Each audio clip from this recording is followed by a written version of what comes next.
it is not the only task.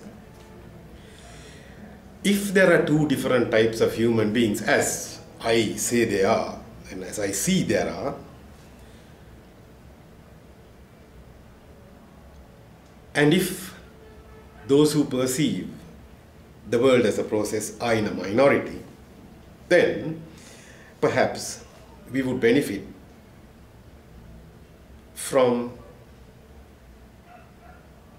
if we could do something to enable more and more human individuals to perceive the world in that way. Because it is only if they perceive the world as a process that they will be able to understand and perceive the danger that we are faced with, and which in fact they have created in a certain sense.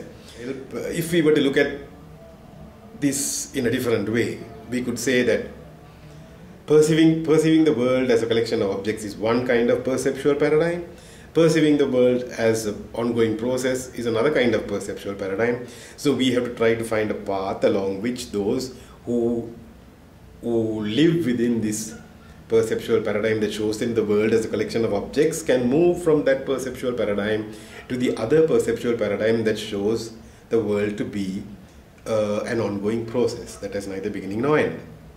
That would be task number 2.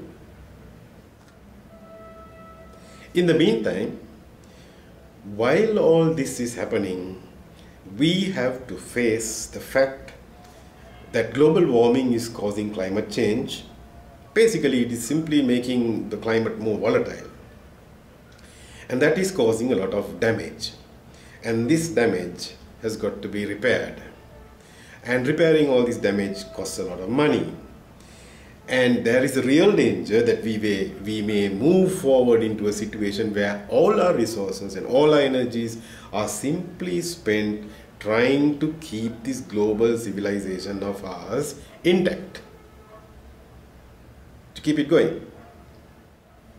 That really is something that we have to think of. Is this something that is worthwhile? Can we not do something better? So we may have to look at this whole question of, instead of repairing what is damaged, we may have to build anew. And when we build anew, we will have to build something different. And this difference is going to have to be a very profound difference. It will probably involve different kinds of technologies. But more important than different kinds of technologies, I think it's going to involve a completely different organizational structure. We are going to have to shift from this hierarchical pyramid to the network. So what we are going to actually have to get involved in is in finding new lives, finding new ways to live,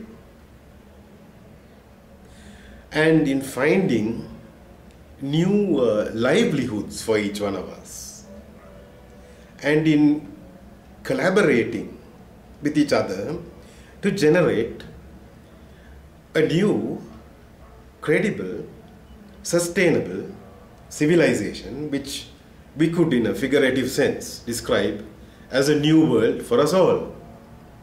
Now, this is not a depressing task. This, I would think, is a task of hope and a task of creativity and a task of innovation. So I don't see any reason why all these scientists should be told that they should spend their time trying to find a way to fix this old, collapsing civilization that is based on the hierarchical pyramid and that has actually brought about the situation that we are in today. I think that instead of that, they should be told to spend their time trying to come up with a credible response to the situation that we are in, that is aimed at moving us from one type of civilization into another that is more credible and that is more sustainable than the one that has been created. Now, this means that these scientists will have to be given the resources to do their work. And unfortunately, one of the things I see is that their hands are tied, because the people who decide what resources are going to be spent on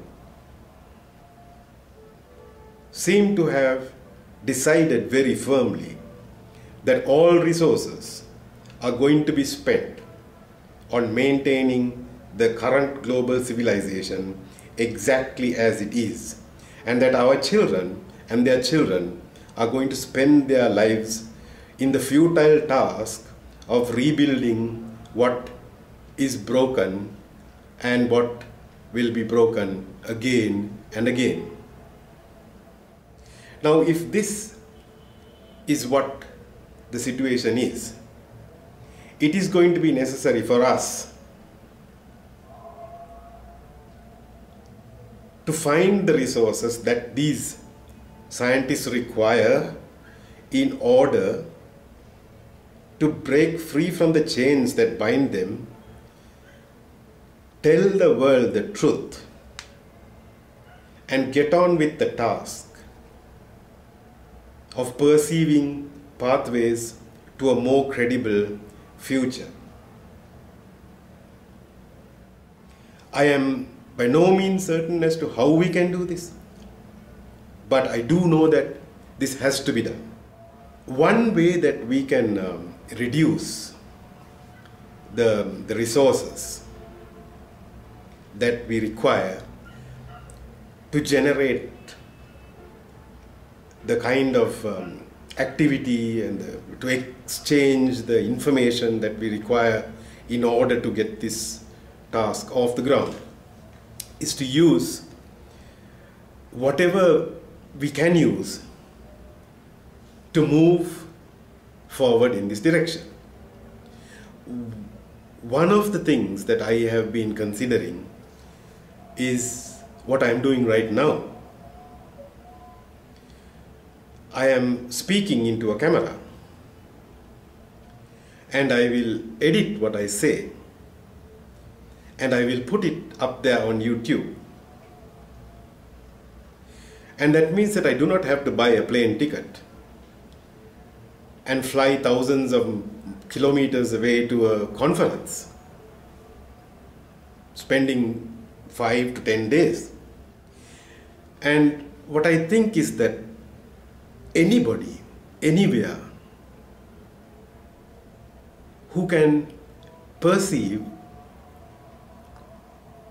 some part of the process that leads to a credible future can do the same, can speak into a camera and can upload that on YouTube.